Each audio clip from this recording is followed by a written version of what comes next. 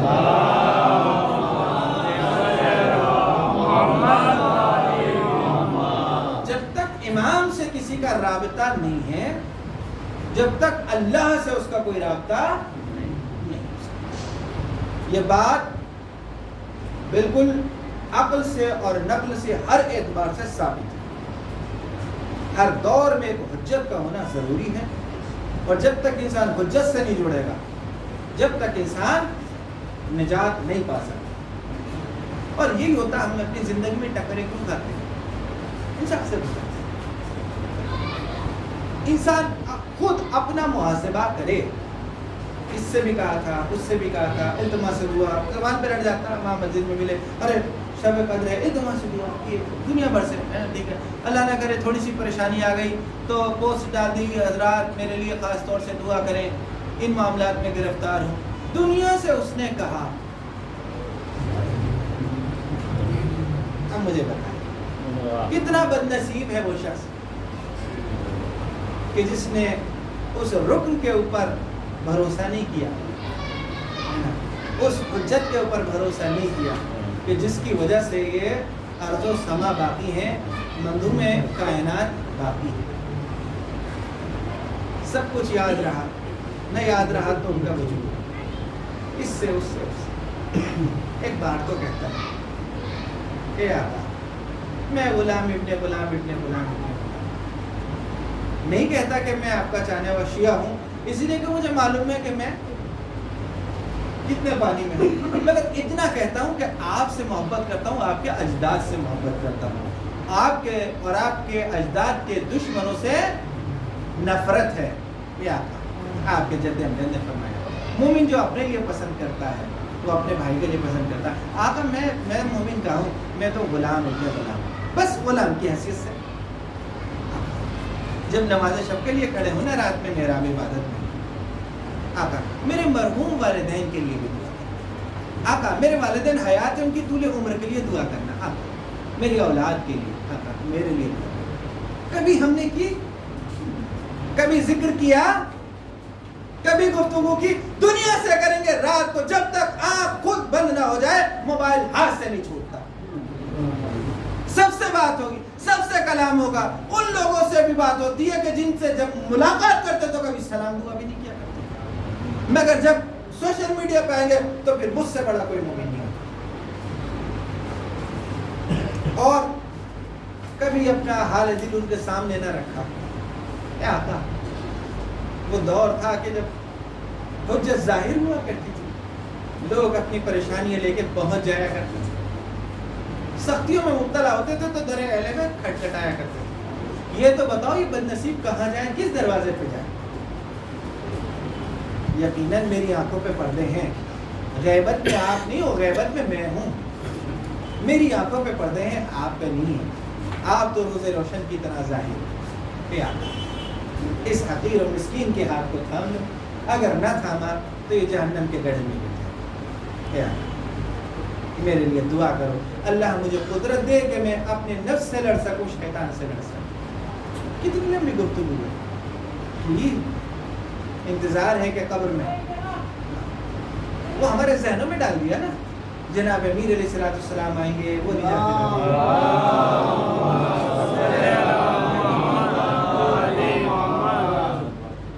قرآن نے کیا کہا ہے؟ یوم ندعو کل اناس بامامہم، ہر امت کو اس کے امام کے ساتھ آواز دی جائے گی، بے ائمتہم نہیں کہا قرآن نے کہ اماموں کے ساتھ آئیں گے، امام کے ساتھ، دور کے امام کے ساتھ، اپنے امام کے ساتھ۔ جناب امیر کے پرچم کے نیچے ہم نہیں ہوں گے، جناب امیر علیہ السلام کے پرچم کے نیچے وہ افراد ہوں گے جو ان کے دور کے ہوں گے۔ اسے کوئی نعوذ باللہ من ذلک توہین نہ سمجھے، یہ اللہ کے ہاں قانون ہے۔ جیسے آپ کے کہتے ہیں نا فرسٹ کلاس، اور پھر اس میں بھی سیکشن ہوا کرتے ہیں، ٹھیک ہے نا، اے بی سی اس طریقے سے، ٹھیک ہے نا. تو وہ اپنے اپنے معلم کے ساتھ چلے آ رہے ہیں. تو اس میں کوئی چھوٹے بڑے کی بات نہیں ہو رہی، کلاس ایک ہی ہے، سیشن الگ الگ ہے. یہ نظام ہے اللہ کا کہ روز قیامت اس طریقے سے بلایا جائے گا. جب جائیں گے انشاءاللہ امیر علیہ السلام کی قبر مبارک کی زیارت کے لیے نجف اشرف،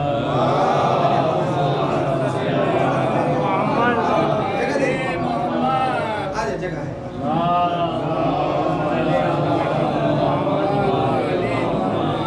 تو آپ جب جائیں گے تو امیر علیہ السلام کے جو روزے مبارک میں، روزے انور میں جب آپ وارد ہوں گے نا، تو 2 میناریں ہیں، اور دونوں میناروں میں جو ہے وہ 2 بزرگ ہستیاں دفنے ہوں، تو اور بھی بہت ہیں. دائیں جانب جو ہے وہ علامہ حلی علیہ رحمہ ہیں، اور بائیں جانب جو ہے وہ مقدس اردبیلی دفن ہے. مقدس اردبیلی علیہ رحمہ دفن ہے. کس مقام اور مرتبے کو پہنچے ہوئے مقدس؟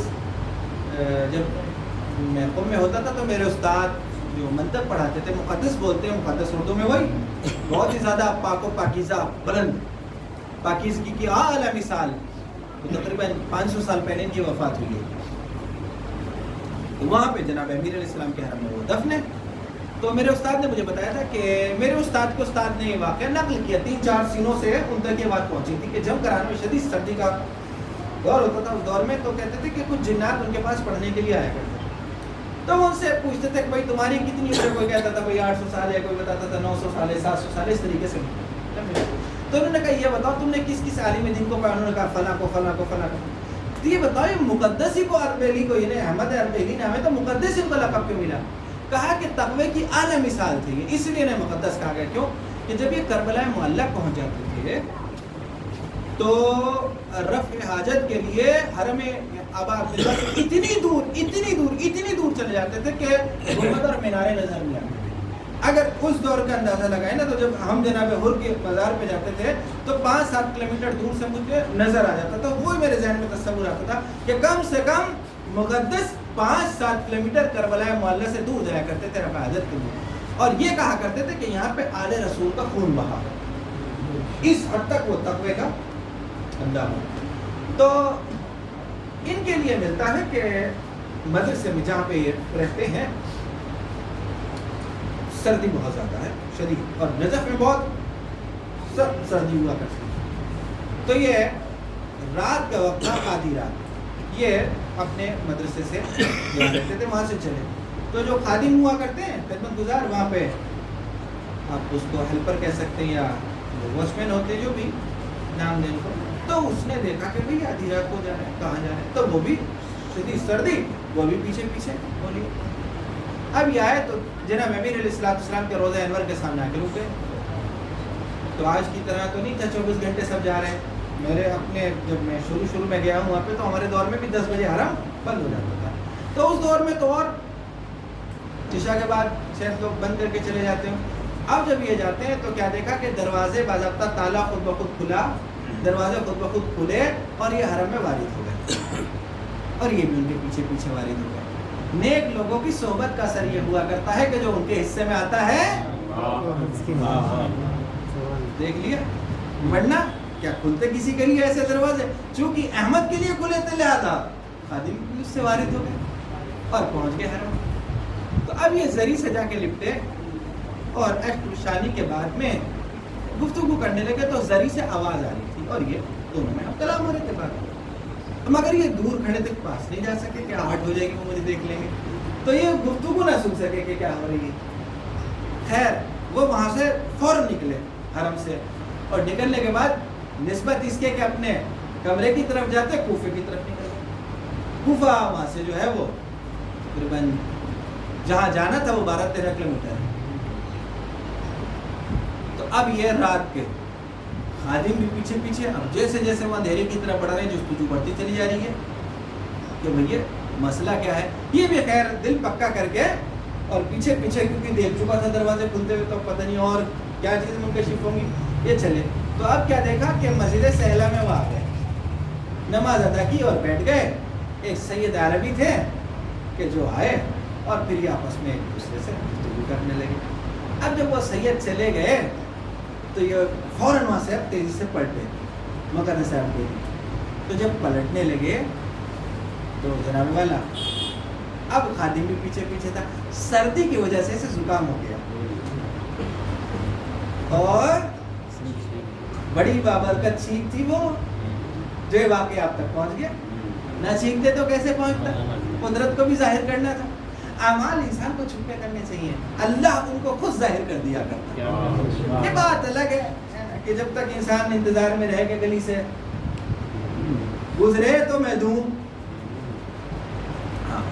ہوتے اس طریقے کے افراد. ابن جوزی نے لکھا کتاب الحمقہ میں کہ ایک بڑے بزرگ تھے صوفی، پہنچے ہوئے بغداد میں آئے اور آنے کے بعد میں ڈنکا بج گیا وہی ان کا کہ بہت بڑے اللہ والے ہیں، اور انہوں نے مسلح کھینچ رکھے تھے، چہرے پہ سجدوں کے نشان ہیں، گھٹنے جو ہیں ان کے سوجے ہوئے ہیں، بس اللہ کا ذکر ہے اور مسجد ہے. اور وہ اس طریقے کے افراد ہوا کرتے ہیں.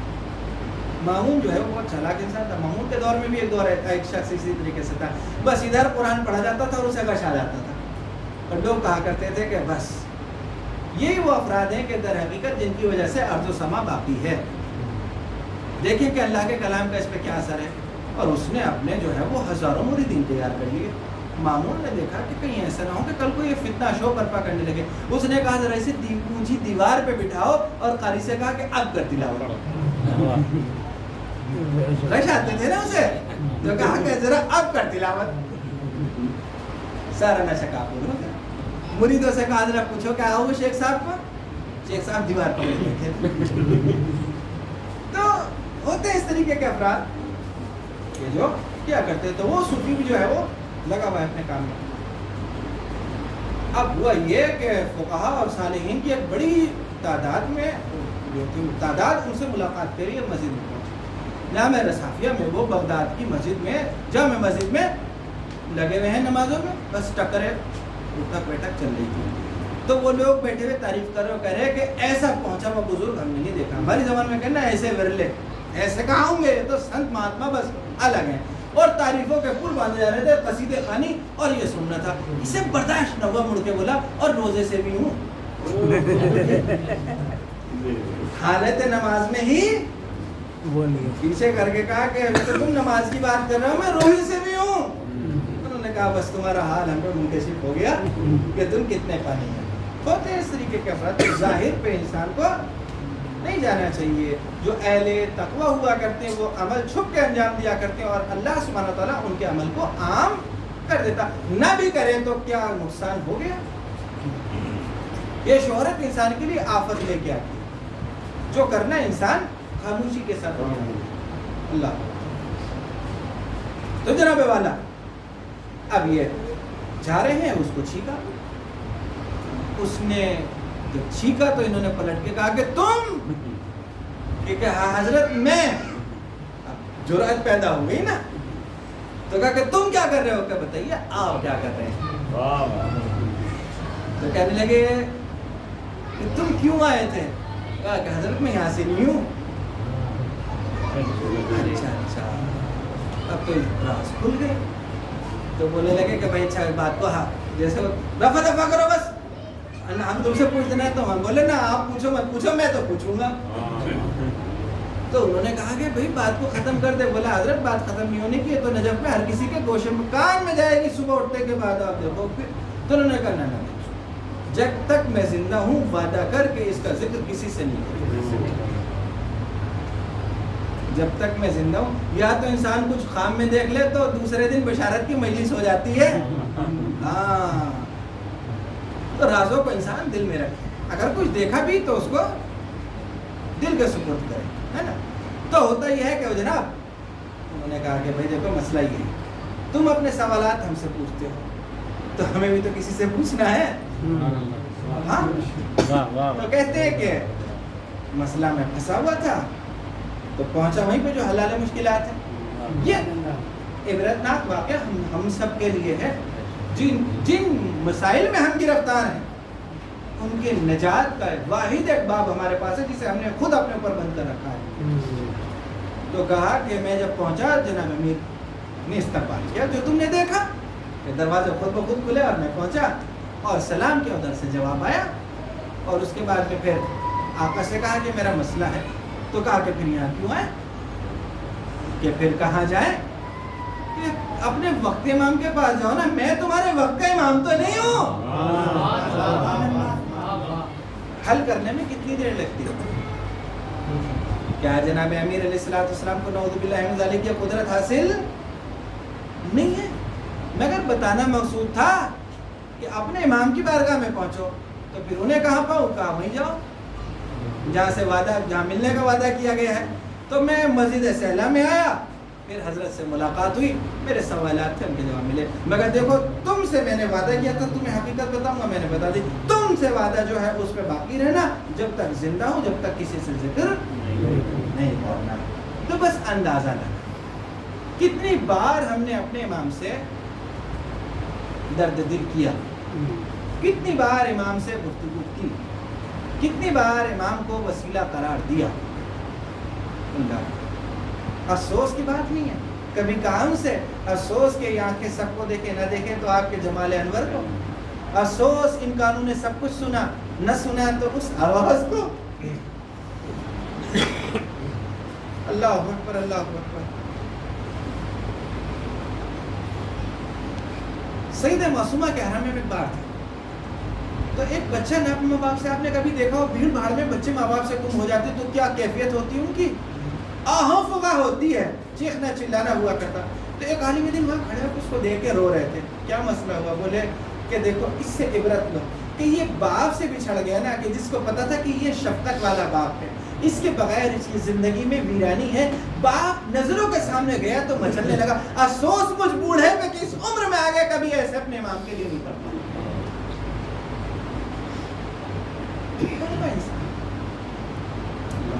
اللہ اکبر. فرمایا ہم تم سے غافل نہیں ہیں، وہ بات الگ ہے کہ تم ہم سے غافل ہوئے بیٹھے ہو.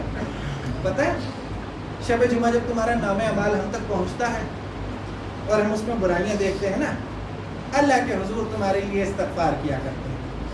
کبھی میں نے شب جمعہ میں یہ بات کہی کہ آقا میرا دل آپ سے، آپ کا دل میری وجہ سے رنجیدہ ہوا.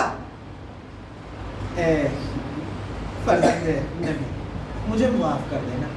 آقا بہت دعائیں کی آپ نے میرے لیے، کی کبھی یہ بات؟ سب سے بات ہر کسی کی جی حضوری کی، مگر افسوس جس سے ہم کلام ہونا تھا اس سے کبھی کلام نہیں کیا. روزے قیامت جب ملاقات ہوگی تو کس عالم میں ملاقات ہوگی؟ بیگانوں کی طرح ملیں گے ہم ان سے. اللہ اللہ، ان لوگوں کی طرح ملیں گے کہ 60 سال کی زندگی میں کبھی 6 گھنٹے بھی یاد نہیں کیا. وہ غافل نہیں ہے، ان کو تو بڑی محبت ہے اپنے چاہنے والوں سے. اللہ اکبر. ایک عالم دین کا واقعہ ذکر کیا نا کہ ایک مینار کے نیچے یہ دفن ہے، دوسری مینار کے نیچے علامہ ہلی دفن ہے. علامہ ہلی علیہ رحمہ کا واقعہ بھی ہے کہ ہر شب جمعہ وہ زیارت کے لیے جایا کرتے ہیں. تو یہ ہلا نجف اور کربلا کے بیچ میں دونوں جگہ سے 50-50 کلومیٹر کا فاصلہ ہے. 50 کلومیٹر کربلا، 50 کلومیٹر نجف. تو ایک بار بابا کی زیارت کے لیے جاتے ہیں اور ایک بار فرزند کی زیارت کے لیے جاتے ہیں. اور اللہ یہ اہل علم تھے، ان لوگوں کے ذریعے دین ہم تک پہنچا. تو جب ان کے ہاتھ ہینڈ رائٹنگ دیکھیں گے نا تو ایک تو بڑی خوبصورت نظر آئے گی اور ایک بڑی بیکار نظر آئے گی. تو جب ان کے فرزند سے پوچھا گیا کہ کیا وجہ ہے کہ ایک بار تو آپ کے والد کی بڑی کچھ کتابوں میں بڑی اچھی خوبصورت انداز میں لکھا اور کچھ پہ ہینڈ رائٹنگ بڑی خراب ہے. کہتے جب ابا جان گھر پہ بیٹھ کے لکھا کرتے تھے تو بہت صاف شفاف لکھتے تھے، اور جب یہ زیارت پہ جایا کرتے تھے نا تو کیا کیا کرتے تھے، اپنے گدھے کی رسی، گھوڑے کی رسی سامنے والا جو جا رہا ہوتا تھا نا زیارت پہ، اس کے جانور کی دم میں باندھ دیا کرتے تھے. بس وہ جدھر جدھر جاتا تھا یہ بھی پہنچ جاتے تھے اور اپنے اس وقت کو وہ لکھنے میں استعمال کیا کرتے تھے. اب پین ایسے تو نہیں تھے نا، وہ دوات میں اس کو ڈبونا اور دوات سے قلم کو نکالنا، اس کے بعد کاغذ پہ، اور جب انسان جانور کی کمر پہ بیٹھ کے جا رہا ہو تو پھر تو یہ وہ افراد. ایک بار کوئی ساتھ جانے والا نہ ہوا، تنہا جا رہے تھے. سوالات بہت سارے ہیں، لوگوں کو تو جواب دے دیتے ہیں مگر اپنے بھی تو سوال ہوا کرتے ہیں انسان. وہ سوالات دیے، دل میں دیے، آنکھوں میں اشک آئے اور کہا اے یوسف زہرا اے میرے فریاد رس، ان کی ذمہ داری تو آپ نے ہم پہ ڈال دی، ہمارے بھی تو سوالات ہیں۔ آقا نظریں تلاش کر رہی ہیں آپ کو۔ کچھ آگے گئے تھے کہ ایک عربی سید گھوڑے پہ سوار ہو کے بادیہ سے آئے، 7 لوگ، دونوں ساتھ ساتھ چلنے لگے۔ کہاں جا رہے ہو؟ کہ زیارت کے لیے۔ اچھا ہم بھی وہیں جا رہے ہیں، تو بہت اچھا ہوا۔ مگر آج علامہ کا طریقہ بدل گیا، آج لکھنا بھول گئے۔ کیوں؟ کیونکہ جو سامنے والا ہے نا، اس کی باتیں بڑی جذاب ہیں۔ اب یہ بات کرتے ہیں، سوالات ہو رہے ہیں تو وہ جواب دے رہے ہیں۔ انہیں لگے تو انہوں نے اپنے سارے سوالات کرنے شروع کیے، یہ بھی وہ بھی وہ بھی وہ بھی وہ بھی۔ ایک مسئلے میں آ کے ان میں اور علامہ میں تھوڑا سا اختلاف ہو گیا۔ اہل علم کی بات ہوتی ہے نا، اہل علم کی بات۔ تو انہوں نے کہا کہ سید صاحب یہ مسئلہ کیا ایسے نہیں ہو سکتا؟ تو انہوں نے کہا کہ علامہ آپ کے گھر پہ جو شیخ طوسی کی کتاب ہے نا، اس کے فلاں باب میں فلاں صفحے پہ وہ حدیث ہے، کیا وہ آپ حدیث کو بھول گئے؟ انہیں حدیث یاد آ گئی، یہ حدیث ایسے۔ تو کہنے لگے تو وہ حدیث تو ایسے بیان کر رہی ہے، تو یہ مسئلہ ایسے ہونا چاہیے۔ علامہ نے کہا ہاں بات صحیح کہی، مسئلہ ایسے ہی ہونا چاہیے۔ اب علامہ کہنے لگے کتاب مکان میرا، تاج کمپنی کا قرآن تھوڑی نہ ہے کہ جو صفحہ جہاں ہے وہیں ہوگا، کہ سورہ یاسین اس پیج پہ ہے تو اس کے یہاں بھی اس پہ ہی ہوگی۔ تو قلمی نسخے ہوا کرتے تھے، ہاتھوں سے لکھی ہوئی کتابیں۔ تو اب یہ ہماری طرح تو نہیں ہے نا ایک دم ہمیں جو موجہ اس میں اس میں اس میں، ہلکا ہاتھ رکھے انسان۔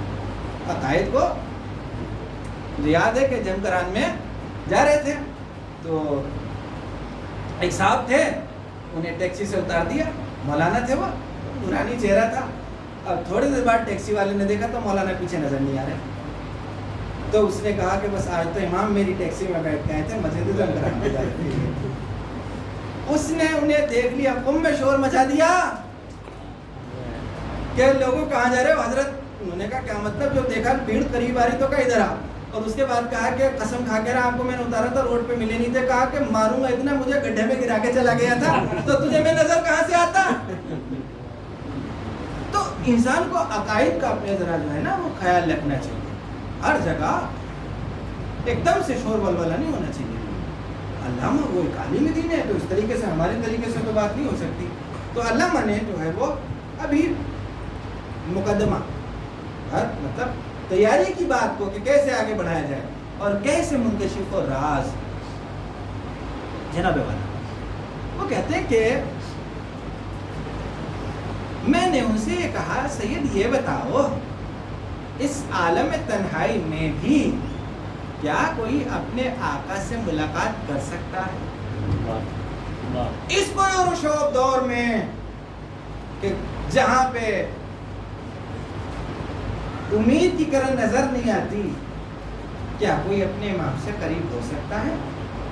شیخ کیا آپ کو پتہ نہیں ہے کہ کیا فرمایا تھا رسالت مآب نے کہ ان کا وجود انور ایسا ہوگا جیسے بادلوں کے پیچھے چھپا ہوا سورج چھپنے کے بعد بھی اتنا نور دیا کرتا ہے کہ ظلمات کو کسی شے پہ طاری نہیں ہونے دیتا۔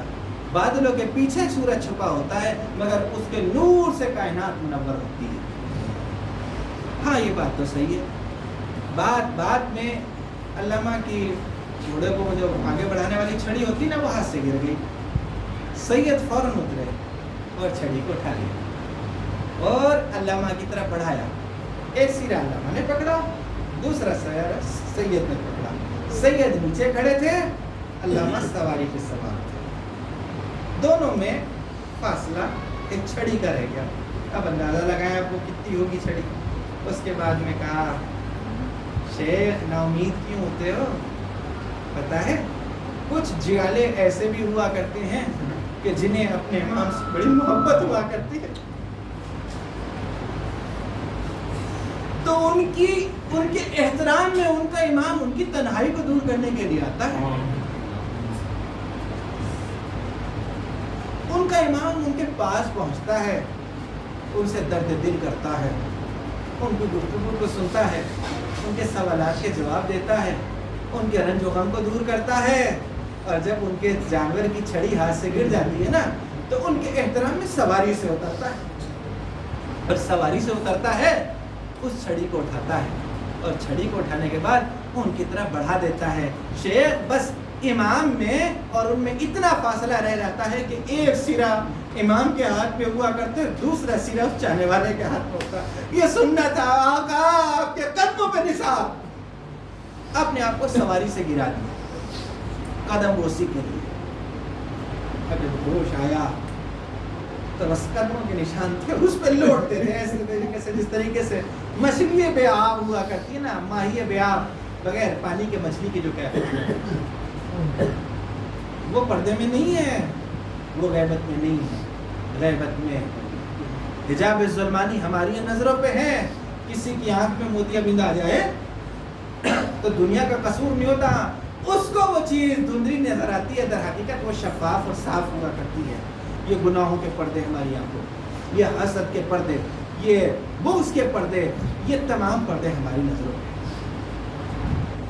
اللہ کبھی توفیق کی، ہمیں توفیق ملی ان سے بات کرنے کی؟ یہ زہد، یہ تقوی، یہ نمازیں، یہ روزے سب بیکار ہیں جب تک ان سے رابطہ مضبوط، جب تک ان سے رابطہ مضبوط۔ امام عالی مقام ضرور ہمارے امیر المومنین علیہ السلام ضرور ہمارے سرانے آتے ہیں دم نکلتے وقت، مگر تلقین جناب امیر نہیں کیا کرتے، تلقین وقت کا امام کیا۔ جب تک اللہ خود کو بھی تو، انسان کو بھی تو اتنی سی غیرت تو ہو کہ جب امام سے ملاقات کرے تو یہ تو کہہ دے آقا جب صبح میں اٹھتا تھا نا ایک سکہ آپ کی سلامتی کے لیے صدقہ،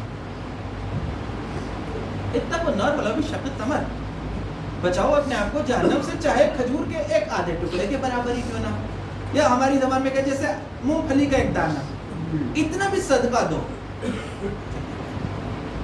صدقہ یہ در حقیقت محبت ہے، جو میسر ہے میں نے دے دیا۔ ابراہیم خلیل کو آگ میں ڈالا جا رہا تھا، کتنی شدید بھڑکتی ہوئی آگ تھی، اوپر سے پرندوں کا گزرنا محال تک جل کے گر جاتے تھے، کوئی نہیں ہے کہ جو خلیل کی مدد کے لیے آئے۔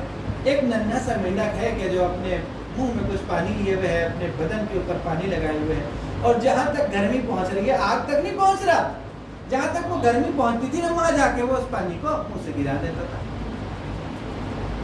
تو جب پلٹنے لگا، جبرائیل کیا کر رہے ہو؟ کیا تمہارے پانی ڈالنے سے آگ بجھ جائے گی؟ میرے پانی ڈالنے سے آگ بجھے گی؟ میرے وجود کو دیکھو اور آگ کو دیکھو، میں تو بس یہ کر رہا ہوں کہ روز قیامت اس کے حضور کہہ دوں گا جتنا وجود تھا اتنا میرا عمل، چونکہ تیرے حبیب کو، تیرے خلیل کو آگ میں ڈالا جا رہا تھا نا، بس میں نے اپنے وجود سے جو ہے وہ یہ کوشش کی کہ اس آگ کو بجھا دوں۔ پائے تکمیل کو پہنچانا تیرا کام، میرا کام تو دعا کرنا ہے۔ ابھی دعا کی، اے اللہ میرے آقا کو طول عمر دے، اے آقا ان کو ہر بلا سے اور پریشانی سے اپنی امان دے رکھ، اے آقا میری جان ان کے اوپر فدا، میرے والدین ان پہ فدا، میرا مال ان پہ فدا، میری اولاد ان پہ فدا، اے جمال انور میں آپ کے قدموں کی خاک ہوں، اے میرے آقا۔ وہ دن کہ جب کوئی شے سایہ نہیں کرے گی الا اللہ کی رحمت کے، اس دن میرا ہاتھ کو تھام کے کہہ دینا کہ میرا چاہنے والا۔ جب چہرے سیاہ ہو رہے ہوں گے نا نامہ اعمال لیتے وقت میں، 10ویں کا رزلٹ آتا تو پوچھئے کہ کیا کیفیت ہوا کرتی ہے، جبکہ اگلے سال پھر امتحان دے سکتا ہوں۔ یہاں تو لوٹنا میسر نہیں ہے، بات بہت لمبی ہوگی، یہاں تو لوٹنا میسر نہیں ہے، جو جنت میں جہنم میں، جہنم میں جہنم۔ میرے آقا جب دل قابو میں نہیں ہوں گے، جب چہرے سیاہ ہوں گے، جب انسان کے اوپر موت بھی طاری نہیں ہوگی اور وہ چاہے گا کہ مر جائے، اس کیفیت میں کہ ہیجان کی کیفیت میں ہوگا، اس وقت میں ہاتھ کو تھام لینا، کہہ دینا کہ میرے بابا کا عزادار ہے، میرے جد کا گریہ کرنے والا، میرے جد پہ گریہ کرنے والا ہے۔ اے آقا جس وقت میں دم نکل رہا ہوں نا، جہاں کمی کا عالم ہو، وہ عالم ایسا ہوتا کہ جیسے ریشمی کپڑے کو کسی کانٹے دار درخت پہ ڈال کے کھینچا جائے، اے آقا اس وقت میں آ کے ملائکہ سے کہہ دینا خبردار اس کی روح کو سختی سے مت نکالنا، یہ میرا چاہنے والا ہے۔ کہ آقا کہ جب مجھے تخت پہ لٹایا جائے غسل کے لیے اور خوف کا عالم میرے اوپر طاری ہونے لگا. روایت کے جملے ہیں سنیں گے کہ جب 3 مرتبہ جو ہم منزل دیا کرتے ہیں نا مردے کو کیوں دیا کرتے ہیں, وہ خوف کے عالم میں ہوا کرتا, وہ ڈرا ہوا, وہ گھبرایا ہوا, وہ سہما ہوا ہوتا, اسے اس کی طرف لے کے جا رہے ہیں, ایسی طرف لے کے جا, ایک ایسی جگہ جا رہے ہیں جہاں سے واش نہیں کہا, شریعت نے کہا اسے تھوڑی دیر روک لو, اس کا خوف ہے اس کے دل میں. آقا وہ خوف کا عالم ہوگا جب مجھے غسل دیا جا رہا ہے, آقا میرے پاس اس وقت میں موجود. آقا جب کفن دیا جائے, کفن آیا جانے لگو نا, اور جب ساری امیدیں ٹوٹ جائیں کہ بس تب تو یہ آخری منزل ہے, اس وقت میں میرا ساتھ دے دینا. کہ آقا جب میرے پہ نماز ہونے لگے ایک بار آپ بھی کہہ دینا کہ میں تو اس سے خیر کسی کو کچھ نہیں جانتا, میرے جنازے پہ میری نماز پڑھنا. اللہ اکبر, اللہ. آقا جب قبر میں اتارا جانے لگوں نا اور تمام رشتے ٹوٹنے لگے, آواز دیتا رہوں اے میری اولاد یہ سب کچھ تمہارے لیے کیا تھا, اے عائزہ اپنی جوانی کو تمہارے لیے فنا کر دیا, اے میرے دوستو کیا تمہاری محفلوں کو میں گرم نہیں کیا کرتا تھا, تمہارے ساتھ گفتگو نہیں کیا کرتا تھا, ہائے افسوس ہائے غربت کہ آج کوئی میرے حال پہ رحم کرنے والا نہیں ہے. آقا اس وقت میں آ کے کہہ دینا کوئی تنہا نہیں ہے, میں تیرے ساتھ ہوں. جب قبر میں ملائک آئیں اور زبان گم ہو جائے, وہ پوچھے اور میں جواب نہ دے سکوں, آقا شانے کے اوپر ہاتھ رکھ کے کہنا کہ گھبرا مت, ان سے کہہ دینا کیا پوچھتے ہو میرا چاہنے والا. آقا عالم برزخ بڑا طویل ہے, واہ غربتا واہ حسرتا, کوئی شے کام آنے والی نہیں ہے. اس وقت میں آ کے کہہ دینا کہ یہ میرا چاہنے والا ہے, ملائکہ اس کی ہمراہی کرو صبح قیامت تک کہ اس سے کوئی پریشانی نہ ہو. کبھی کہا ہم نے اللہ اپنی حاجت رکھی, سال میں ایک بار عریضہ رکھ کے سوچا کہ سب کچھ کر دیا, فرض ادا کر دیے نہیں ادا. فرمایا میرے ظہور کے لیے دعا کرو کہ میرے ظہور میں ہی تمہارے لیے نجات ہے. یہ پریشانی اور بدبختی اس لیے تو ہے کہ ہمارا صاحب نہیں, ہم بے صاحب ہیں. روایت کے جملے ہیں وہ امت کے جس کا پیشوانا وہ امت یتیم ہوا کرتی ہے. اس وقت ہم سب کے سب یتیم ہیں. عالم غربت ہے کہ کوئی ساتھ دینے والا نہیں, عالم مصیبت ہے کہ کوئی حاجت روا نہیں, اور جو ہے جو مسیحا تھا جو درد دل کی دوا کرنے والا تھا اسے ہم نے چھوڑ دیا. اللہ وہ کہ جو راتوں میں ہمارے لیے دعا کر رہے ہیں, وہ جو کعبے میں ہمارے لیے دعا کر رہے ہیں, جو موقعوں پہ دعا کر رہے ہیں, شب جمعہ ہمارے لیے دعا کر رہے ہیں, کیا ہم نے ان کے لیے کبھی دعا کی؟ کہ اپنا حال ان سے بیان کیا, عہد کر کے جائیں کہ رات کو سونے سے پہلے کم سے کم 2 سے 3 منٹ تو اپنے امام سے جو ہے وہ احوال پرسی کرنا. اتنا ہی کہوں گا کہ آقا دن میں آج گناہ بہت کر دیے, مولا جب نماز شب کے لیے کھڑے ہونا نا مصلی پہ, تو بس اپنی جدہ ماجدہ کے صدقے میں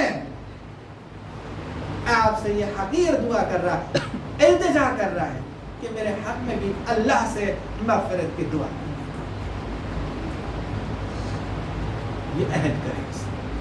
جب تک یہ رشتہ مضبوط نہیں ہوگا, جب تک انسان کامل نہیں بن سکتا, جب تک یہ رشتہ مضبوط نہیں ہوگا, جب تک ہم راہ نجات کو پا نہیں سکتے.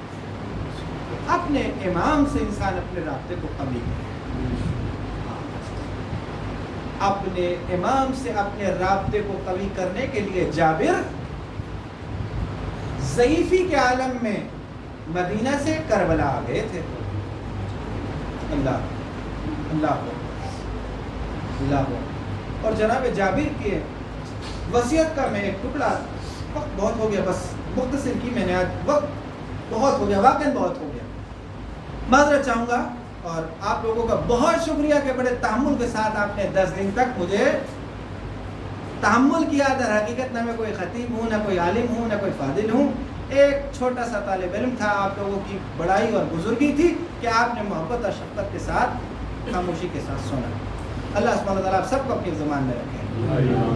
جناب جابر جب امام عالی مقام کی زیارت کر کے لوٹ رہے تھے تو عطیہ جو آپ کے ساتھ تھے, ان سے جملہ کہا تھا اس کو گرہ باندھ لیں, بس اس جملے کو گرہ باندھ لیں, مجلس کا نچوڑ ہے, بس یہ سمجھ لیں کہ جو پوری گفتگو ہے اصلاح امت کو میں آپ کے سامنے لے کے چلا تھا, اس ٹاپک کو, اسے اس جملے پہ آخر کر رہا ہوں کہ جناب جابر نے ایک بات کہی تھی عطیہ سے کہ عطیہ وفی سنو، محبت کرنا محمد والے محمد کے چاہنے والے سے، چاہے وہ کتنا ہی برا کیوں نہ ہو، چاہے وہ کتنا ہی برا کیوں نہ ہو، اور دشمنی رکھنا محمد والے محمد کے دشمن سے، وہ چاہے کتنا بڑا نمازی اور روزے دار کیوں نہ ہو۔ کیونکہ میں نے اپنے حبیب اللہ کے نبی سے فرماتے ہوئے سنا ہے کہ انسان جس سے دنیا میں محبت کرے گا روز آخرت اسی کے ساتھ اٹھے گا۔ دنیا میں اگر کسی پتھر سے محبت کی ہوگی تو روز قیامت پتھر کے ساتھ اٹھے گا۔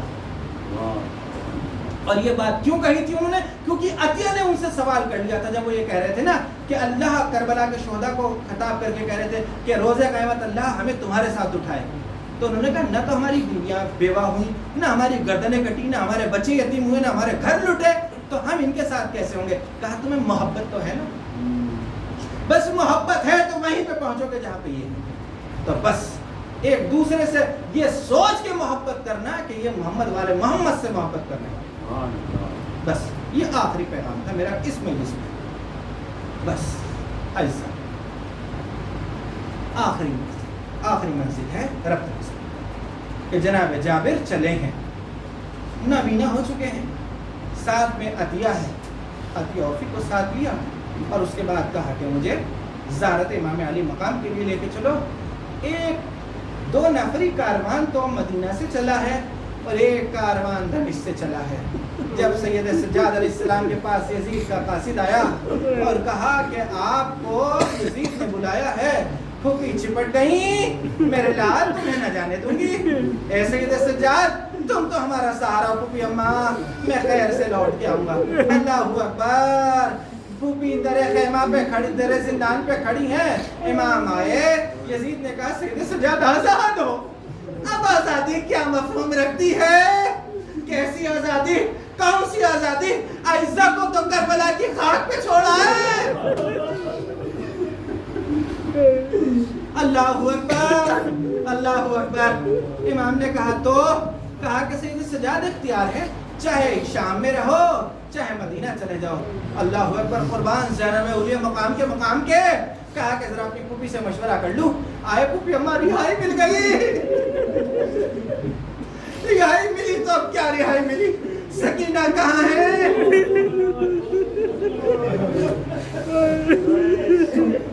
اللہ اکبر۔ ہاں میرے لال تو کیا ارادہ ہے پھوپھی اماں بتائے؟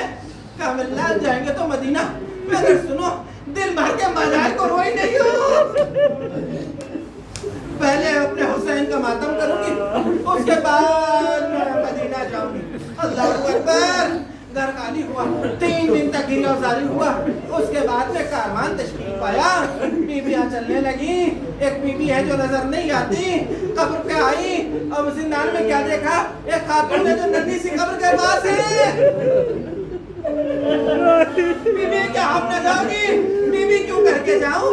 جو جا رہی ہے کسی کا شوہر باقی ہے، کسی کی اولاد باقی ہے، وہ کیوں کر کے جائے جس کا شوہر بھی نہیں،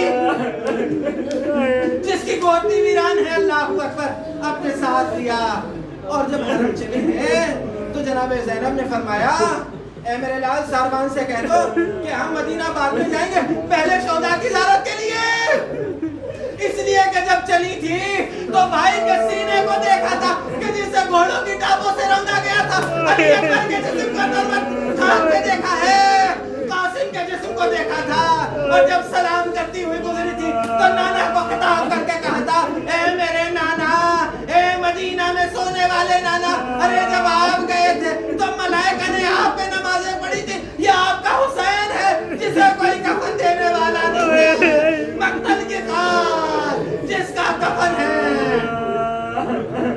ادھر سے یہ کاروان چلا، ادھر سے جابر آئے، گرمی کی شدت ہے، جب کربلا پہنچ جاؤں تو بتا دینا۔ کربلا میں آ گئے، فرات کے کنارے آئے، غسل کیا اور غسل کرنے کے بعد بابا رہنا چلنے لگے۔ عطیہ نے کہا آقا گرمی بہت ہے، جوتیاں پہن لے۔ اے عطیہ یہاں پہ آلے پیغمبر کا خون بہا ہے، کہہ کر کے جوتیاں پہن لوں۔ ہر قدم پہ اللہ کا ذکر کرتے ہیں۔ قبر کے پاس آ کے کہا السلام علیکہ یا حبیب ابن حبیب، اے دوست اور ابن دوست تم پہ سلام، السلام علیکہ یا ابا عبداللہ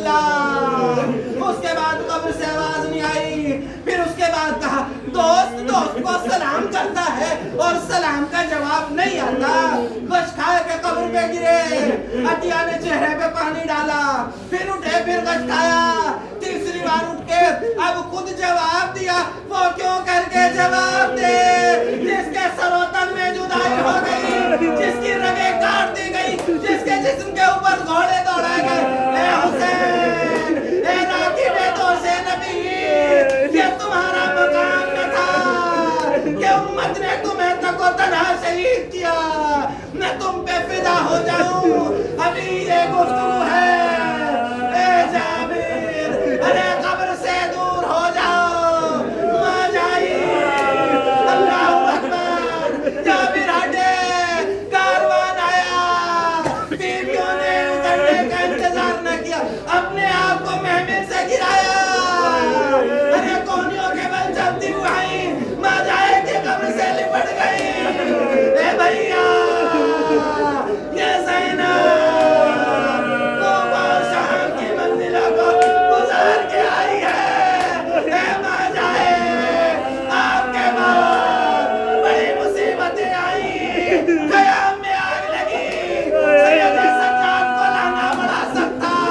اے بھیا, ارے بڑی مصیبتیں تھیں. اے ماں جائے, مگر زینب بڑی شرمندہ ہے. ایک امانت جو دی تھی زینب اسے واپس نہ لا سکی.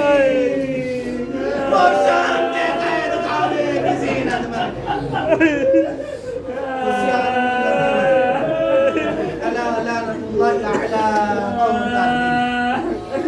پروردگارا, ان آوازوں پر حمد نازل فرما. پروردگارا, ہماری سنا مکمل سے عبادت کو اپنی بارگاہ میں قبول فرما. حجت آخر کے ظہور میں تعدیل فرما. ہم سبھی کو ان کے انصار مددگار میں شامل ہونے کی توفیق عطا فرما. جو اس دنیا سے جا چکے سب کی مغفرت فرما, اور جو حیات ہے سب کو نیکیوں پر چلنے کی, برائی سے بچنے کی توفیق عطا فرما. ہمیں دنیا آخرت کی تمام خیر و خوبیوں سے نواز, اور دنیا آخرت کے تمام شر سے اور عذاب سے اور سختی سے اپنی حفظ و مان. ربنا تقبل منا انک